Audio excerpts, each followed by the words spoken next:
Bismillahirrahmanirrahim.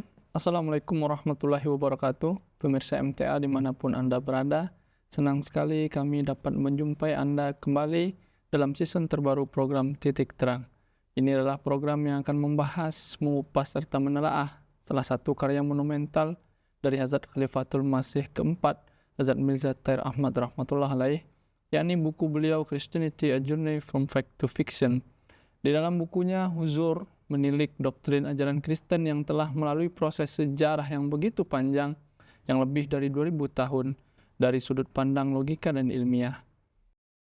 Perlu kami sampaikan bahwa program ini tidak bermaksud untuk merendahkan orang-orang Kristen ataupun pribadi Yesus Kristus. Sebagai Muslim, merupakan suatu unsur mendasar dalam keimanan kami untuk mengimani kebenaran Yesus Kristus, menerima beliau sebagai seorang Rasul Allah yang istimewa dan terhormat. Namun ketika kebenaran menuntut titik terang dalam menemukan kejujuran terhadap logika, pikiran sehat dan pemahaman manusia, maka kita tidak dapat mengelak untuk tidak meninjau kembali pandangannya terhadap ajaran Kristen.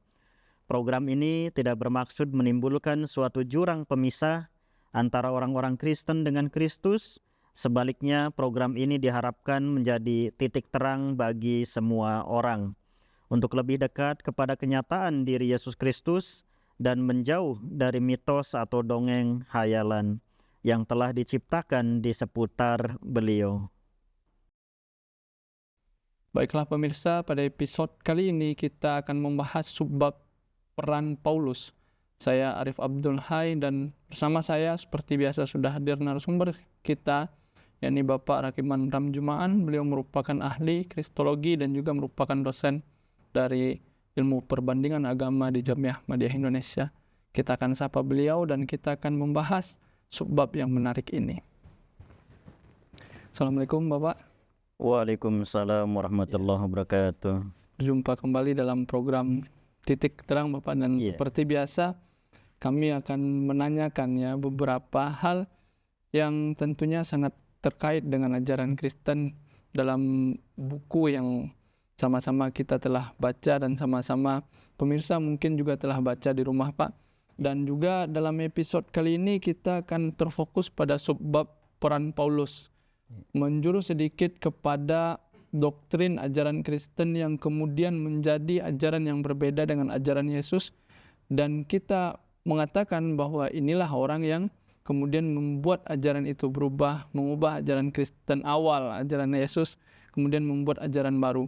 Sedikit yang ingin saya tanyakan lagi Pak. Sebelumnya kita sudah membahas tentang pengikut awal Yesus. Artinya kita sudah mengetahui bahwa setelah penyaliban Yesus, setelah hijrahnya Yesus dari Palestina kemudian menuju daerah timur, artinya akan sampai ke Kashmir, ada pengikut-pengikut awal yang tetap setia kepada Yesus, dan kita sudah bahas di episode sebelumnya. Kemudian yang menjadi pertanyaan saya adalah bagaimana sistem kepercayaan mereka, bagaimana akidah mereka, bagaimana tanggapan-tanggapan mereka tentang apa-apa yang kemudian berbeda dengan ajaran asli Yesus nantinya Pak. Boleh dijelaskan? Iya, baik. Pertanyaan yang sangat menarik ya, karena memang di episode sebelumnya kita sedikit sudah membahas terkait dengan hal ini dan apa saja yang terjadi pasca Yesus tidak berada lagi di Palestina atau Yudea. Nah, kalau kita mengikuti perkembangannya pada masa-masa awal ketika Yesus sudah tidak berada lagi di Palestina, tentu saja murid-murid Yesus itu kemudian mengorganisir diri mereka sendiri secara mandiri. Dalam episode sebelumnya saya sebutkan ada dua kelompok murid-murid Yesus yang saat itu eksis ya. Artinya bahwa mereka masing-masing mengorganisir kelompok mereka, baik itu yang ada di Yerusalem maupun yang ada di Nazaret atau Galilea, sama-sama berjalan dan sama-sama memiliki keyakinan bahwa mereka adalah kelompok sah yang telah menerima amanat atau wasiat dari Yesus. Di antaranya kelompok yang pertama tentu saja adalah kelompok yang memiliki hubungan darah atau nasab. Mereka terbilang kelompok keluarga Yesus. Nah, mereka inilah yang kemudian berjalan atau melakukan kegiatan-kegiatan meneruskan ajaran-ajaran Yesus, dan seterusnya mereka mengorganisir kelompok itu supaya mapan.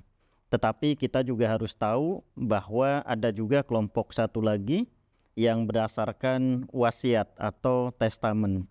Ini adalah kelompok yang diketuai oleh Petrus atau Simon. Nah, Simon mendapat gelar sebagai Petros atau Petrus, artinya batu karang atau batu, itu langsung dari Yesus, diberi wasiat oleh Yesus bahwa nanti sepeninggalku engkaulah yang akan menjadi Petros atau batu karang. Dan itu kemudian terjadi, ya kita ibaratkan Petrus ini atau Simon Petrus ini adalah khalifah pertama Yesus, ya. Artinya setelah Yesus tidak ada, khalifah pertamanya itu adalah Petrus atau Simon ini. Dan Simon beroperasi atau berkegiatan itu di Nazaret atau Galilea. Sementara kelompok yang tadi satunya itu beroperasi atau berkegiatan di kota di Yerusalem. Nah, dari sini kita bisa mengetahui bahwa dua kelompok ini eksis, ada, dan mereka masing-masing berjalan sesuai dengan amanat dari Yesus. Dan kalau kita lihat ajaran-ajaran yang mereka fahami, yang berkembang pada saat itu juga tidak tunggal, ya. Walaupun ada perbedaan-perbedaan, tetapi mereka tetap disatukan bahwa kami adalah pewaris atau amanat dari Yesus itu mereka telah terima. Nah, ajaran-ajaran secara garis besarnya itu biasanya disebut sebagai falsafah Nazarene. Nazarene itu biasanya kalau kita diskursus muslim disebut sebagai Nasrani atau Nasroniyah. Itu berasal dari tempat atau lokasi di mana Yesus berasal, yaitu Nazaret. Nah, dalam bahasa Ibrani itu disebut sebagai Notsrim. Nah, falsafah Nazarene ini ternyata kalau kita baca buku Hadrat Khalifatul Masih Ar-Rabi rahmatullah alaih, itu mencakup atau mengcover banyak kelompok-kelompok yang bukan saja tadi sudah disebutkan dua kelompok tadi, tetapi juga kelompok-kelompok yang lainnya. Nah, di sini beliau juga percaya bahwa falsafah Nazarene ini juga diyakini atau diimani oleh kelompok Ebion yang juga sudah kita bahas di episode yang lalu. Kemudian kelompok Gnostik, dan ini yang menarik karena kelompok Gnostik ini bagi kalangan kekristenan itu dianggap sebagai kelompok yang negatif. Artinya satu kelompok yang menurut kekristenan sekarang mereka negatif dan tidak ada kaitan dengan Yesus. Artinya mengaku-ngaku sebagai murid-murid Yesus, mengaku menjalankan ajaran dari Yesus, padahal menurut kekristenan sekarang kelompok ini adalah kelompok yang rusak. Tetapi kita lihat bahwa sebenarnya seperti Ebionit atau kelompok Ebion, Gnostik juga ini justru adalah kelompok yang melanjutkan ajaran-ajaran Yesus. Nah, kemudian ada kelompok Manichean, seterusnya Sabian, Mandean, Nestorian, dan Elkasid. Nah, ini bagian atau kelompok-kelompok yang mereka masih mempercayai falsafah Nazarene atau Notsrim. Nah, falsafah Notsrim itu apa? Jadi kalau kita lihat sebenarnya falsafahnya atau ajarannya adalah mereka memiliki satu orientasi terhadap Yesus, pandangan atau persepsi mengenai Yesus itu dan ajaran-ajarannya yang terutama berasal dari posisi asli orang-orang Nazaret. Artinya mereka mengambil dasar-dasarnya dari apa yang diungkapkan oleh orang-orang Nazaret, murid-murid asli Yesus sendiri, dan yang sebagaimana telah disampaikan oleh Yesus sendiri. Artinya secara jalur periwayatan ini otentik, ya, karena dari Yesus, dari murid-murid, kemudian barulah kepada mereka, yaitu mereka yang mempercayai falsafah Nazarene itu. Nah, kemudian ini disebarluaskan oleh James. James the Rationus, artinya Yakobus atau Yakub yang episode lalu kita bahas, itu juga memiliki peran yang signifikan, termasuk dengan Yehuda ya, atau Yudas, bukan Yudas Iskariot tapi Yudas murid Yesus yang lain, dan juga Yudas yang disebut sebagai Thomas atau Didimus atau Ba'bad. Nah, ini akan kita kaji kembali nanti siapa sosok 3 orang ini, para murid awal Yesus atau mereka yang memiliki kepercayaan asli berasal dari Yesus, dan kelompok mereka yang kemudian berkembang atau terbentuk dengan cepat. Nah, kalau kita lihat kelompok yang menganut falsafah Nazarene atau Notrim atau Nasrani atau Nasroniat sekarang yang kita kenal itu, biasanya mereka memiliki orientasi pertama ketaatan sepenuhnya pada syariat Musa. Nah, syariat Musa itu dilambangkan, dikaitkan dengan hukum-hukum Taurat. Artinya murid-murid Yesus yang asli harusnya mereka memandang Taurat itu sebagai satu hukum yang mutlak, tidak bisa dilepaskan dari hukum Taurat. Nah, ini kuncinya.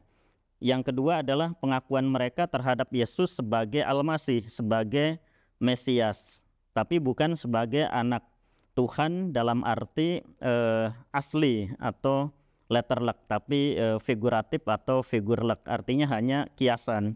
Artinya Mesias sebagai juru selamat atau seorang utusan Tuhan yang mereka tunggu-tunggu. Nah, ini konsep awalnya yang mereka percayai.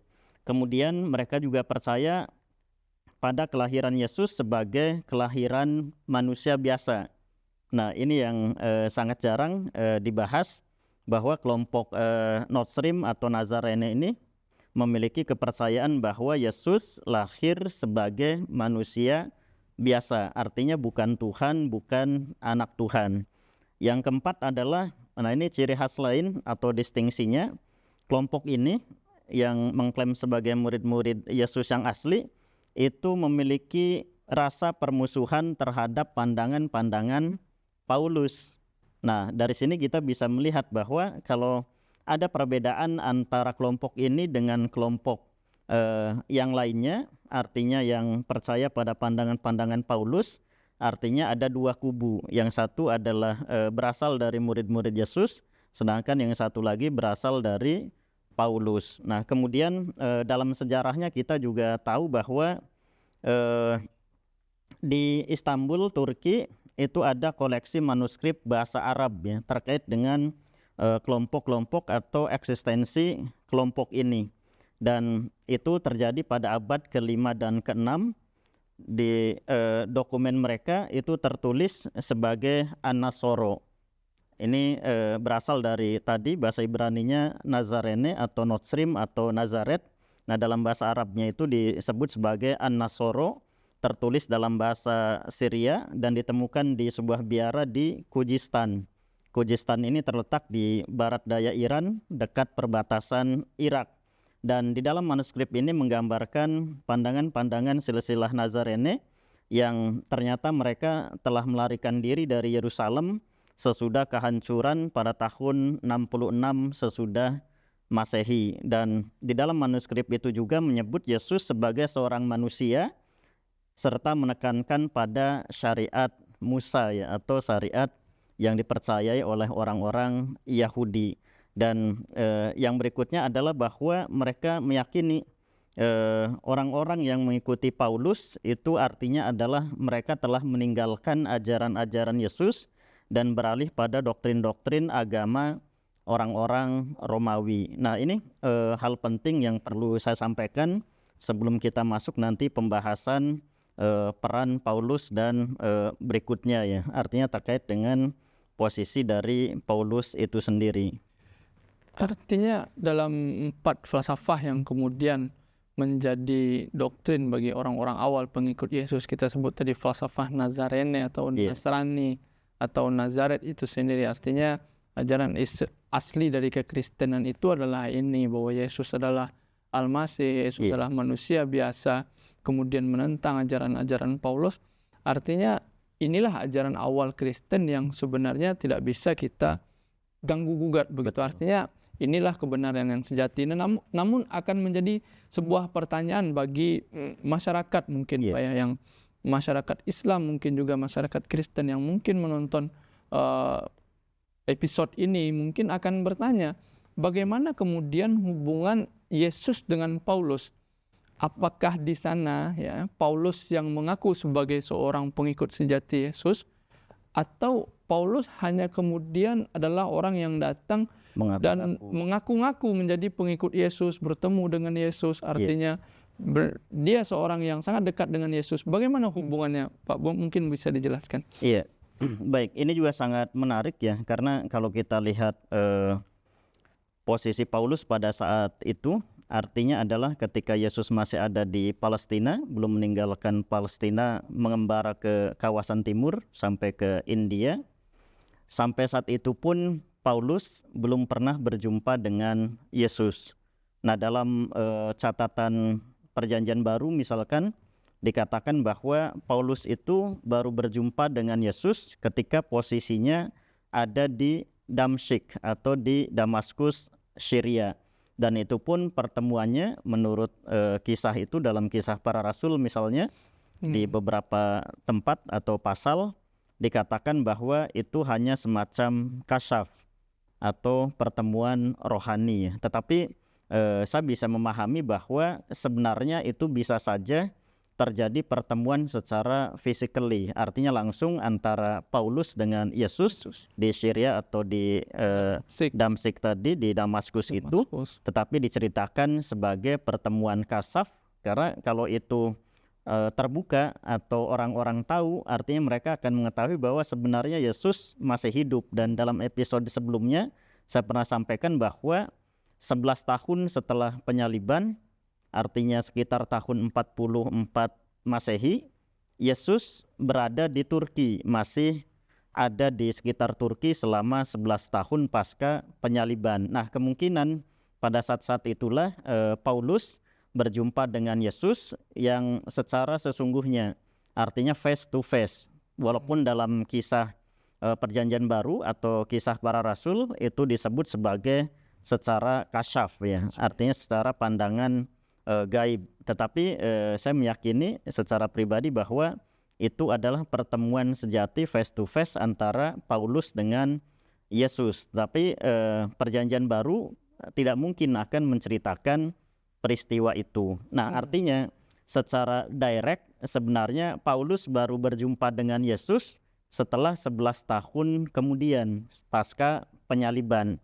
Sedangkan ketika Yesus masih berada di Palestina atau di kawasan Yudea pada masa itu, sama sekali Paulus belum pernah berjumpa dengan Yesus. Padahal kalau kita ketahui, Paulus ini adalah salah seorang penentang yang sangat sengit menentang Yesus dan murid-muridnya. Bahkan kalau kita telaah Perjanjian Lama, Kisah Para Rasul, bagaimana dengan sengitnya Paulus ingin membunuh Yesus.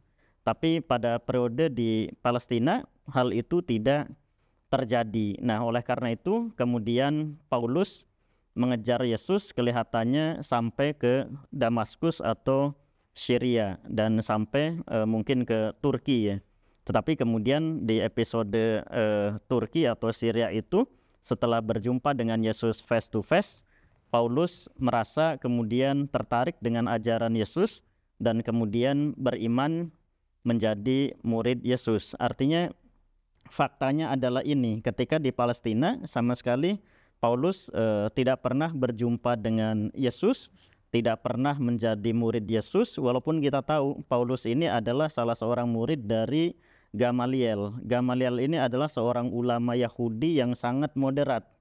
Di episode sebelumnya saya pernah singgung bahwa Gamaliel ini memiliki pendapat bahwa silahkan saja seseorang mengaku sebagai Mesias atau Juru Selamat, kita tidak boleh atau tidak memiliki hak dan wewenang untuk menentangnya. Karena apa yang berasal dari Allah menurut Gamaliel itu akan tetap berjalan. Nah, apabila kita menurut Gamaliel menentangnya atau mempersekusinya, sedangkan sosok itu adalah benar, maka kemurkaan Tuhan akan turun pada kita. Nah, kalau guru Paulus atau nama aslinya Saul saja memiliki pendapat moderat seperti itu, kemudian mengapa Paulus justru berseberangan?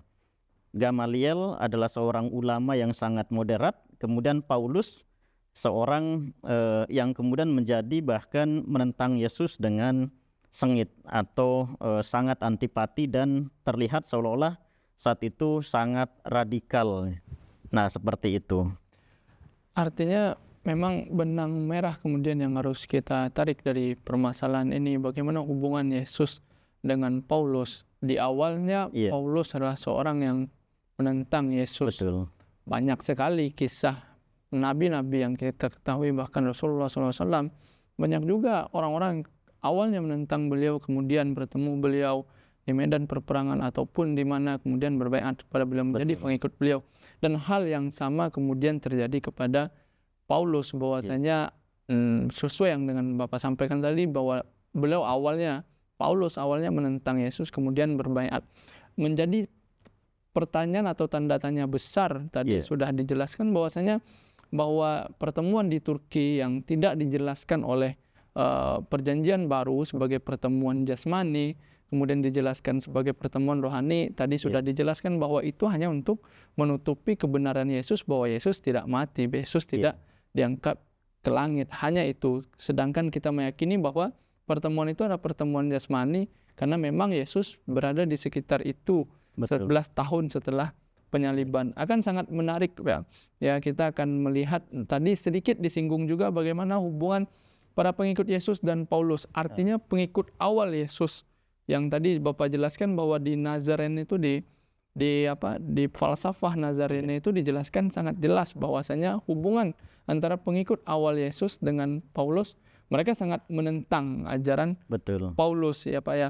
Mungkin di episode berikutnya kita akan lebih tarik lagi bagaimana biografi atau siapa Paulus sebenarnya, tetapi dikarenakan waktu kita mungkin akan membahas itu di episode berikutnya Pak ya, insya Allah. Terima kasih atas pembahasannya yang luar biasa. Kita biarkan pemirsa dengan penasarannya Pak, semoga di episode berikutnya mereka juga menonton titik terang dengan jawaban-jawaban dan pertanyaan-pertanyaan lebih menarik Pak. Terima kasih Pak.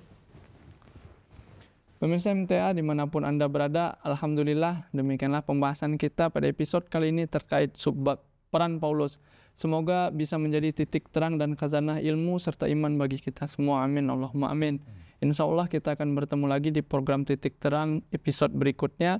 Kami pun ingin mengajak Anda untuk senantiasa menyaksikan program-program menarik MTA lainnya, terutama khutbah huzur, khutbah Hazrat Khalifatul Masih Khamis Salat Nabi Nasir Aziz hanya di MTA Indonesia.